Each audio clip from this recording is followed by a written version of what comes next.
Bismillahirrahmanirrahim. Assalamu alaikum students. How are you all? I hope all will be good. I am your physics instructor Afaq Ashraf. बच्चों last time हम लोगों ने optical physics वाला portion खत्म कर लिया था। आज का जो हमारा पोर्शन स्टार्ट होने वाला है वो है चैप्टर की दूसरी हेडिंग का, जिसमें हम लोग ग्रेविटेशनल वेव्स के बारे में पढ़ेंगे।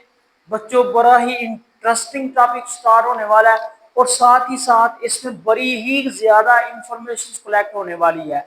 अभी तक आप लोगों ने हमारे चैनल को सब्सक्राइब नहीं किया तो इसको लाजमी सब्सक्राइब कर ले, लाइक कमेंट और शेयर करना मत भूलिएगा ताकि इस चैनल की जितनी भी एजुकेशनल वीडियोस हैं वहां तक पहले पहुंची जा सके।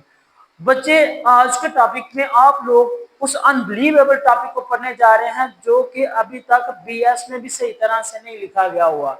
मतलब बेसिक तो वहां पर भी था लेकिन इतना बेसिक यहाँ पर जहां पर कर दिया मैंने, इतना बेसिक वहां पर भी नहीं था। जितनी इंफॉर्मेशन कलेक्ट हो सकती थी यहाँ, जिस हिसाब से यहाँ पर इंफॉर्मेशन को डाटा को यहाँ पर लिखा गया है, आई होप आप लोगों को उस चीज की बड़ी अंडरस्टैंडिंग होने वाली है। अंडरस्टैंडिंग ना हो तो बच्चे कमेंट सेक्शन में लाजमी पूछना ताकि क्वेश्चंस का आंसर दिया जा सके। तो चलें बच्चे आज के टॉपिक को हम लोग स्टार्ट करते हैं। आज के टॉपिक में बच्चे आज के टॉपिक में हम लोग करने वाले हैं ग्रेविटेशनल वेव्स। ग्रेविटेशनल वेव्स क्या है, इसकी प्रिडिक्शन किसने की थी, इसको किसने इजाद किया था या किसने इसको इन्वेंट किया था, इसका ख्याल किसने किया था, सफर में कौन लेके आया था, वो हम लोग देखने लगे हैं। मैं थोड़ी सी प्रेडिक्शन इसकी बताता जाऊं, आप लोगों को इसकी थोड़ी सी हिस्ट्री बताता जाऊं कि इसके बारे में किस बंदे ने आप लोगों को आइडिया दिया था। बच्चे वो बंदा था एल्बर्ट स्टाइन। कौन सा था वो बंदा? Albert Einstein. उसने सितंबर 14 टू 2015 में, ठीक है, यानी 2015 में 14 सितंबर 2015 की बात है, 5:51 AM, ठीक है, सुबह के वक्त उसने इस चीज के बारे में अमली तौर पर बता दिया था। उसने ये कहा था कि एक स्पिरिचुअली एक ऐसी कुव्वत, एक ऐसी फोर्स हमारे इर्द गिर्द मौजूद है जिसके बारे में हमारा तख्यल करना बहुत ही इम्पॉसिबल है, क्योंकि ये हमारी बारी तक आने आती तो है लेकिन इतनी स्ट्रॉन्ग नहीं है कि ये अपनी मौजूदगी का पता दिला सके। जस्ट उसने किस हिसाब से किया था, जब वो अपने पेपर के ऊपर वर्क कर रहा था, मतलब पेपर के ऊपर कुछ चीज लिख रहा था, तो उस हिसाब से क्या है वहां पर इसने इस चीज को महसूस किया, then it will give its name the gravitational waves. Newton ने तो एप्पल के गिरने के बाद ही ग्रेविटेशन के ला दिए थे, और इस बंदे की जहानत को देखें कि इसने किस तरह से उस चीज को मैनिपुलेट कर दिया और उसको अपनी book journal relativity, principle of the journal relatives में इसको तखय्युल दे दिया था। फर्स्ट ईयर की पहली बुक में आपके पास इस तरह का अंदाज नहीं था कि आप उसको ग्रेविटेशनल वेव्स के बारे में जान सके। वहां पर आपने सिर्फ जर्नल प्रॉपर्टीज के हवाले से और जर्नल रिलेटिव प्रिंसिपल के हवाले से, जिसके मुताबिक ग्रेविटी एक फोर्स नहीं है, ये एक किस्म का खला है, एक किस्म का बेंड हुआ या कर्वेचर है जिसके अराउंड ऑफ वो चीज घूम रही होती है। स्टेप बाय स्टेप हम लोग चीजों को देखते हैं और इसमें आने वाली जो चीजें हैं उनको भी डिस्कस करते हैं। सबसे पहले हम लोग इसकी डेफिनेशन के हिसाब से देखते हैं। डेफिनेशन में क्या है? डेफिनेशन में बताता है कि जब दो न्यूट्रॉन स्टार्स आपस में कोलाइड करेंगे, ठीक है, कंपैक्ट टू बॉडी कोलाइड्स, या ट्यू न्यूट्रॉन्स की बात हो रही है, कॉस्मिक इवेंट्स। कॉस्मिक इवेंट्स कौन से हैं बच्चे? ये जो आपके पास एलिप्टिकल यानी कि चांद ग्रहण, सूरज ग्रहण, और उसके नतीजे में वो जो आगे शेड बनती है और वो जो ब्लैक कलर का होल हो जाता है समय, ये आपकी प्रोजेक्शन, मतलब जिसको प्रोजेक्शन को आप लोग देखते हैं इस तरह से, आप लोगों ने वहां पर देखा होगा कि सूरज पीछे और आगे एक इस तरह से पीस ऑफ सर्कल आ जाता है जिसको आप लोग एलिप्टिकल यानी कि चांद ग्रहण या फिर सूरज ग्रहण का नाम देते हैं। वो होता है आपका cosmic events. Colliding black holes. Black holes क्या है लफ्ज आप लोगों का? Black holes. यहां पर सबसे इंपॉर्टेंट चीज आ गई है ब्लैक होल्स। आप लोगों को ब्लैक होल्स के बारे में लाजमी तौर पर पता होना चाहिए कि ब्लैक होल्स होता क्या है। आज के टॉपिक में आप लोग ब्लैक होल्स के बारे में भी देखेंगे। बच्चे जो ब्लैक होल्स है दरअसल ये आपके पास उस वक्त फॉर्म में आते, ये एक खाली रीजन होता है। क्या होता है? खाली रीजन होता है। एक समय लेके एक ऐसा रीजन है जहां पर बहुत ज्यादा ग्रेविटी होती है, और ये ग्रेविटी की वजह क्या होती है, ये उसके अपने ही सितारों के डाई करने से वहां पर वो कोलैप्स कर देते हैं।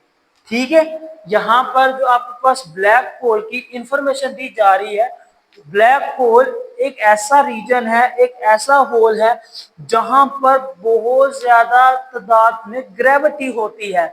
मजीद हम लोग इसके बारे में कह सकते हैं कि इसमें जो मैसिव स्टार्स होते हैं वो ड्राइस कर जाते हैं, इनकी जो क्लैप्स है ये अपनी ग्रेविटी को प्रोड्यूस करती है, और इसके साथ साथ क्या है, एक सुपरनोवा एक्सप्लोजन यहाँ पर होती है, मतलब एक बहुत बड़ी एक्सप्लोजन होती है जिसके नतीजे में यहाँ पर ब्लैक होल की ग्रेविटी में काफी खासा तौर पर असर हो जाता है। इसके मतलब में हम तो दोबारा से मजीद थोड़ी सी इंफॉर्मेशन के हवाले से करेंगे।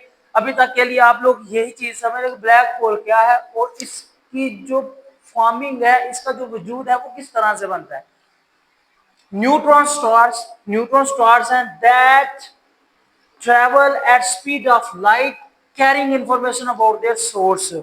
ये स्पीड ऑफ लाइट की स्पीड से मूव करते हैं, और हम लोग कह सकते हैं कि ये जो होते हैं ये इंफॉर्मेशन अपनी गेट करते हैं जिस सोर्स की तरफ इन्होंने मूव करना होता है। अंडरस्टूड है, ये उसकी डेफिनेशन के तौर पर आप लोग कर सकते हैं। आगे क्या है, न्यूट्रॉन स्टार्स क्या है। न्यूट्रॉन स्टार्स ऐसे स्टार्स हैं जो बेसिकली बहुत ज्यादा बड़ी बॉडीज को एक्सेलरेट करने में हेल्प करते हैं। आप लोगों ने न्यूट्रॉन, प्रोटॉन, उसके फिर सब एटॉमिक पार्टिकल्स, न्यूट्रिनो, प्रोटॉनो, इस तरह से मिजोन वगैरह को स्टडी किया हुआ है। इसकी मिसालें कहीं पर आप लोगों ने सुनी होगी प्राइमरी क्लासेस में, सॉरी सेकेंडरी क्लासेस में। ये बहुत बड़ी बॉडीज को एक्सेलरेट करता है, create waves that travel at the speed of light. वहां पर एक किस्म की वेव्स प्रोड्यूस करता है जो कि क्या करती है, स्पीड ऑफ लाइट से भी ज्यादा स्पीड से होती है। दीज वेव्स डिसॉर्ट स्पेस टाइम, ये स्पेस टाइम को डिस्टर्ब कर देती है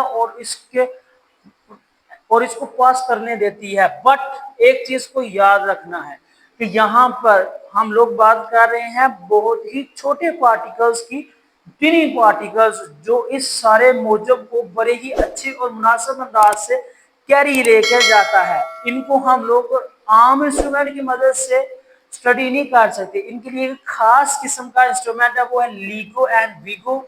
ये ऑब्जर्वेशन बहुत ही इंपॉर्टेंट और बहुत ही समझ ले रेयर है, जो बहुत ही छोटे पार्टिकल्स की मोशन और उसकी खसूसियात का मुताला करती है। इसके बाद एग्जाम्पल्स है, एग्जाम्पल्स में हम लोग क्या कर सकते हैं, एग्जाम्पल में हम लोग एग्जाम्पल इसकी बहुत तरीके से हम लोग ले सकते हैं। फॉर एग्जाम्पल, अगर हम लोग किसी तालाब में पत्थर को फेंकते हैं तो उससे जो पैदा होने वाली वेव्स हैं वो किनारों तक जाएगी। इसी तरह से यहाँ पर भी जो ब्रस्ट होने वाली वेव्स हैं वो भी एक जगह पर नहीं रहेंगी, वो भी अपनी शक्ल को दूसरी शक्ल में या दूसरी जगह पर पहुंचाने में मुख्तलिफ चीजों का सहारा लेगी। फॉर एग्जाम्पल, आपके पास ये चीज है कैटालिस्मिक इवेंट्स। ये बचे कैटालिस्मिक इवेंट्स क्या होता है, ये जो लावा फटता है ना और उससे जो निकलने वाली आग होती है या लिक्विड टाइप में आपके पास लावा होता है, उसको हम लोग कैटालिस्मिक इवेंट्स कहते हैं। ये कब होता है, जब ब्लैक होल्स आपस में टकराते हैं या सुपरनोवा एक्सप्लोजन होती है। सुपरनोवा एक्सप्लोजन कौन सी होती है, जब मैसिव स्टार्स एक्सप्लोर करते हैं और उनकी लाइफ टाइम आपस में डिस्ट्रॉय हो जाती है।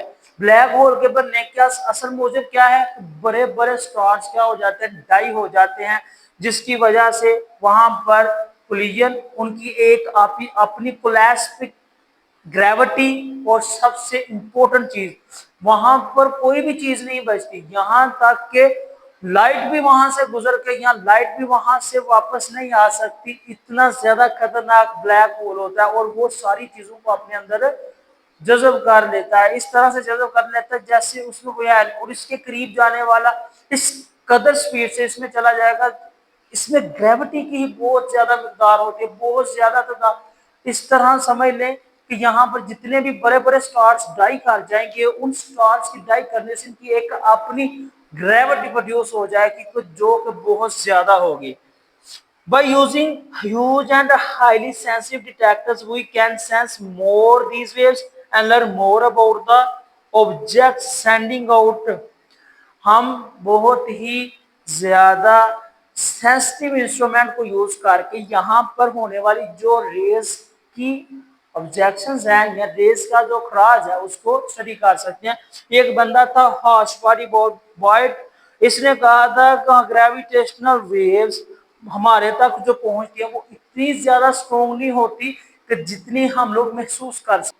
आगे आप लोगों का एक क्वेश्चन बन जाता है। क्वेश्चन ये होगा कि how do gravitational waves are affect us. Gravitational waves हमें अफेक्ट कैसे करेगी। The stretching of the human produce by the realistic gravitational waves, इंसान या ह्यूमन के खिंचाव से एक ग्रेविटेशनल वेव्स बनेगी जो बहुत ही ज्यादा distinguishably from the thermal noise. Thermal noise, thermal therm से निकला है हरारत, यानी हरारती वाइब्रेशंस में से गुजरेगा। फॉर अ सफिशिएंटली स्ट्रॉन्ग, जो बहुत ही काफी हद तक स्ट्रॉन्ग भी हो सकता है। Gravitational waves the strain would be perceptible and you would feel your body pull down। और ये इतना ज्यादा ताकतवर हो सकता है कि आप अपनी बॉडी को ऊपर की तरफ पुल होते हुए देख सकेंगे। बच्चे उसके बाद है आप लोगों की प्रेडिक्शन। मैंने प्रेडिक्शन आप लोगों को बताई थी कि हमारे बहुत ही ज्यादा जहानत रखने वाले जो साइंटिस्ट थे अल्बर्ट आइंस्टाइन, उसने सितंबर 14 यानी 2015 में जब वक्त था 5:51 के आगे पीछे, उसने ये चीज प्रेडिक्ट की थी कि 100 साल, कहां पर 100 साल पहले, when Albert Einstein predict the gravitational waves in his theory journal relativity paper. ये उसकी बच्चे एक बुक है, एक किस्म की समझ ले थ्योरी है, theory of the general relativity. ये भी मैं बताऊंगा ये क्या होती है जनरल रिलेटिविटी। ये असल में वो थ्योरी है जिसके मुताबिक हमें इस बारे में कन्फाइन किया गया था कि यहाँ पर कोई भी एग्जिस्टेबल ग्रेविटेशनल फोर्स नहीं है। ये जस्ट एक कर्वेचर है और इस कर्वेचर के ऊपर जो मैसिव बॉडीज है या इसके अराउंड वो ऑब्जेक्ट्स हैं उनको हम लोग फील कर सकते हैं और इनकी फ्रीक्वेंसी और एम्पलीट्यूड ज्यादा भी हो सकता है। इस लिहाज से हमारे पास इसकी प्रेडिक्शन बहुत ही वैल्यूएबल है। बच्चों थ्योरी के बारे में देखते हैं। इसकी थ्योरी क्या थी। वही थ्योरी थी gravity is not a force. Gravity एक फोर्स नहीं but it is a curvature of the specific times caused by the massive bodies gravity। ये एक किस्म का समझ लें कि टाइम था जो कि बड़ी बड़ी बॉडीज की मूवमेंट से और उसकी हरकत की वजह से वजूद में आई। Is like down the is like dent in the matrices. जिस तरह एक क्लीन में डेंट पड़ा होता है, फॉर एग्जांपल हमारे पास एक क्लीन है, क्लीन कह लें या एक किस्म का पर्दा कह लें, उसको चारों कोनों से पकड़े और इसके दरमियान में कोई ऑब्जेक्ट प्लेस कर दे। अब वो जो ऑब्जेक्ट वहां पर स्पेस करेगा, वहां पर जाकर अपना वजूद रखेगा और नीचे की तरफ बेंट होगा। समझ लें कि वो जो बेंट है वो असल में इसका डेंट है और बेंट और डेंट, बेंड भी होगा और वहां पर उसका डेंट भी पड़ जाएगा। जैसे कारियों को ठुकने के बाद वहां पर उसका डेंट पड़ जाता है। बच्चे वही चीज यहाँ पर कह रहा है कि जैसे हम लोग उसको ऊपर के से नीचे की तरफ दबाएंगे या उसके में उसके ऊपर कोई वजनी चीज रखेंगे वो नीचे की तरफ आ जाएगा। वहां पर जो स्पेस होगी वो क्या होगी आपके पास, वो उसका आपके पास बच्चे मैट्रिक्स डेंट हो जाएगा। Heavy things wrap the space around it, that's why we feel the gravity।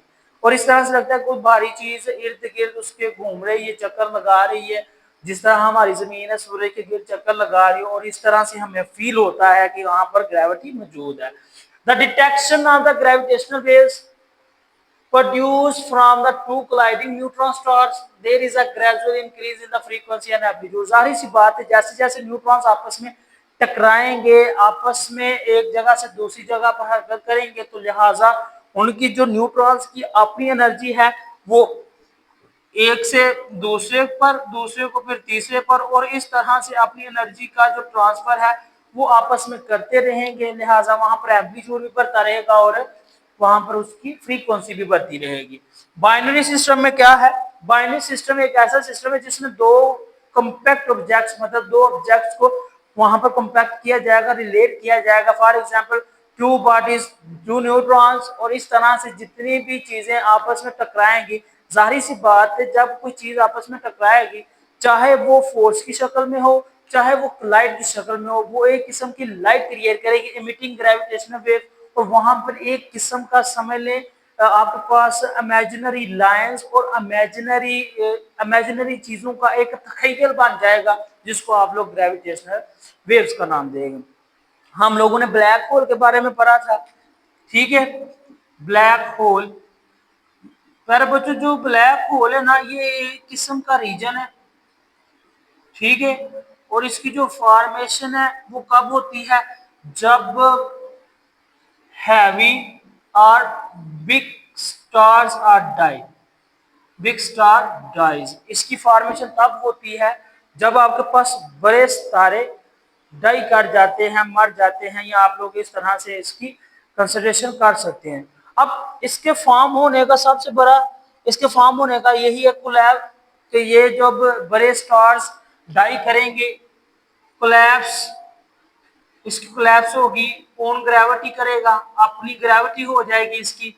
और इसी के साथ साथ यहाँ तक कि लाइट को भी ये नहीं जाने देगा, आप लोग लाइट को भी इसमें नहीं देख सकते, इतना ज्यादा ये पावरफुल और स्ट्रोंग होगा। दूसरे नंबर पर हमारे पास इसकी एक और हेडिंग आ जाती है बच्चों, वो है इवेंट होरिजोन। क्या है बच्चे, इवेंट होरिजोन। इवेंट होरिजोन क्या होती है बच्चे, जो इवेंट होरिजोन होती है असल में ये इसकी सरफेस होती है। क्या होती है, सरफेस होती है। इसकी जो सरफेस है इसको इवेंट होरिजोन कहते हैं, सरफेस ऑफ ब्लैक होल, ठीक है बच्चों। ये किसी भी चीज को क्रॉस नहीं करने देती, नेवर क्रॉस, नेवर क्रॉसिंग। और मजे की बात, यहां तक इवन लाइट, यहां तक कि लाइट को भी नहीं क्रॉस करने देगी, ये भी उसको भी अंदर बुला लेगी कि आ जाए, आपका हिसाब रहता है, ये पूरा करके जाए। मतलब इतनी ज्यादा सोना होती है तो लाइट, लाइट को भी नहीं ये छोड़ती। तीसरे नंबर पर जो इसका मैं आपको पॉइंट्स बताने वाला हूं वो है इसका सिंगुलैरिटी। क्या है, ये भी बच्चे इसी का पॉइंट है, सिंगुलैरिटी। क्या है लफ्ज आपका, सिंगुलैरिटी। बच्चे सिंगुलैरिटी इसका एक ऐसा पॉइंट है जो बहुत सेंटर में, यानी कि जहां पर आपका ब्लैक होल होगा, ये ब्लैक होल का वो वाला सेंटर है जहां पर इसकी डेंसिटी मैक्सिमम होगी, मैक्सिमम डेंसिटी, डेंसिटी क्या होगी इसकी, मैक्सिमम डेंसिटी होगी। और मजीद अगर देखा जाए तो ये आपके पास वो इनफाइनाइट पॉइंट, वो इनफाइनाइट टाइम है जहां पर इसकी डेंसिटी मैक्सिमम और टाइम ब्रेक डाउन हो जाएगा। क्या हो जाएगा, टाइम ब्रेक डाउन हो जाएगा, ठीक हो गया। इसकी आगे एक सवाल भी है, समझ लें। एक स्मॉल होता है, एक स्मॉल होता है, इसकी जो टाइप्स है, क्या है, टाइप्स। इसकी टाइप्स कुछ इस तरह से है, एक स्मॉल होता है, अ फ्यू, यानी कि थोड़ा सा बड़ा होता है, अ फ्यू मिलीमीटर कह लें, या इस तरह से कह लें, या फिर कह रहे हैं क्लोज टू सन। इतनी इसकी जिसामत होती है, समझ ले कि इतना इसका साइज होता है। दूसरे नंबर पर यानी कि इसका बहुत बड़ा हिस्सा, आप लोग इसको इंटरमीडिएट कह लें, इंटरमीडिएट कह लें, ठीक है। वो जरा इनसे मिलता जुलता होगा, इसके आगे पीछे उसकी वैल्यू होगी। जो आपके पास मैसिव होगा ना, ये सूरज से भी कई गुना ज्यादा बड़ा, इनहैंसमेंट एंड बिग, बहुत ज्यादा बड़ा होगा, बिग फ्रॉम सन, सन से भी बड़ा होगा, और ये गैलेक्सीज में यानी क्या कक्षाओं में कहीं पर होगा। इतना ज्यादा इसका वॉल्यूम होता है और इसकी जिसामत होती है। तो ये था बच्चे आज का लेक्चर, जिसमें आप लोगों ने ग्रेविटेशनल वेव्स को देखा, ग्रेविटेशनल वेव्स की डेफिनेशन को देखा, उसकी प्रेडिक्शन को देखा, कैसे अल्बर्ट आइंस्टाइन ने 100 साल पहले इसकी प्रेडिक्शन कर दी थी। फिर आप लोगों ने इसकी जनरल रिलेटिविटी बुक के बारे से भी पढ़ा था कि वो कौन सी थ्योरी थी, बाइनरी सिस्टम के बारे में, और एट द लास्ट आप लोगों ने ब्लैक होल्स की कुछ इंफॉर्मेशन को देखा कि ब्लैक होल्स होता क्या है, ब्लैक होल्स का जो इवेंट होरिजोन है वो क्या होता है, ब्लैक होल्स की इकसाम कितनी है, टाइप्स कितनी है और उनका साइज क्या है। आई होप आप लोगों को बड़ी अच्छी तरह से अंडरस्टैंडिंग होगी। अगर किसी भी किस्म का कोई भी क्वेश्चन हो बच्चे, आप लोगों ने कमेंट सेक्शन में लाजमी बताना है। अभी तक आप लोगों ने हमारे चैनल को सब्सक्राइब नहीं किया तो इसको लाजमी सब्सक्राइब कर दीजिएगा। लाइक कमेंट और शेयर करना मत भूलिएगा ताकि इस चैनल की जितनी भी एजुकेशनल वीडियोस हैं वो आप तक पहले पहुंची जा सके। मुझे दे इजाजत, इंशाअल्लाह नेक्स्ट लेक्चर में मजीद इंटरेस्टिंग होने वाली चीजों को हम लोग लेकर आएंगे। तब तक के लिए अपना बहुत ज्यादा ख्याल रखिएगा। लाइक कमेंट और शेयर करते रहिएगा, दोस्तों तक चैनल पहुंचाते रहिएगा। इंशाअल्लाह बहुत मजे के टॉपिक्स आने वाले हैं। तब तक के लिए मुझे दे इजाजत, अल्लाह हाफिज।